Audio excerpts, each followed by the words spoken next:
అందరికీ నమస్తే.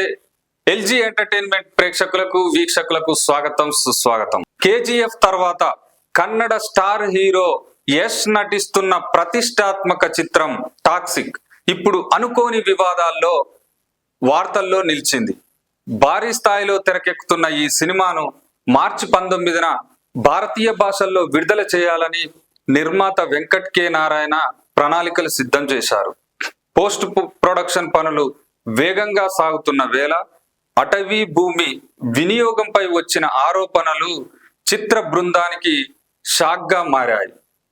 కర్ణాటక అటవీ శాఖ అనుమతులకు మించి షూటింగ్ నిర్వహించారని, నిర్ణయించిన ప్రాంతాన్ని దాటి అటవీ భూమిని వినియోగించడంతో పాటు అక్కడి చెట్లను నరికివేశారని ఆరోపించింది. ఈ అంశంపై స్వయంగా అటవీ శాఖ మంత్రి షూటింగ్ ప్రాంతాన్ని సందర్శించి ఫోటోలు విడుదల చేయడంతో వివాదం ముదిరింది. అనంతరం పోలీసులు కేసు నమోదు చేసి ఎఫ్ఐఆర్ దాఖలు చేయడంతో విషయం మరింత తీవ్రతరమైంది. ట్రేడ్ వర్గాల అంచనా ప్రకారం ఈ కేసు సినిమా విడుదల తేదీపై ప్రభావం చూపే అవకాశం ఉందనేసి సమాచారం. ఇదిలా ఉంటే ఈ చిత్రాన్ని నిర్మిస్తున్న కేవిఎన్ ప్రొడక్షన్ సంస్థ గతంలో విజయ్ నటించిన జననాయగన్ చిత్రాన్ని కూడా నిర్మించింది.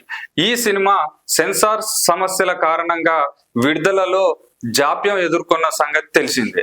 ఇప్పుడు టాక్సిక్ కూడా అటవీ వివాదంతో పాటు టీజర్లోని కొన్ని సన్నివేశాలపై మహిళా కమిషన్ అభ్యంతరం వ్యక్తం చేయడంతో మరోసారి సెన్సార్ దృష్టిలో పడింది. సిబిఎఫ్సి అధికారులు కూడా చిత్రంపై నిశితంగా పరిశీలిస్తున్నారని సమాచారం. ఒకవైపు అటవీ కేసు, మరోవైపు సెన్సార్ ఇబ్బందులు, ఈ రెండూ కలిసి టాక్సిక్ విడుదలపై అనిశ్చితిని పెంచుతున్నాయి. భారీ అంచనాలతో ఎదురు చూస్తున్న అభిమానులు మాత్రం అధికారిక ప్రకటన కోసం వేచి చూస్తున్నారు.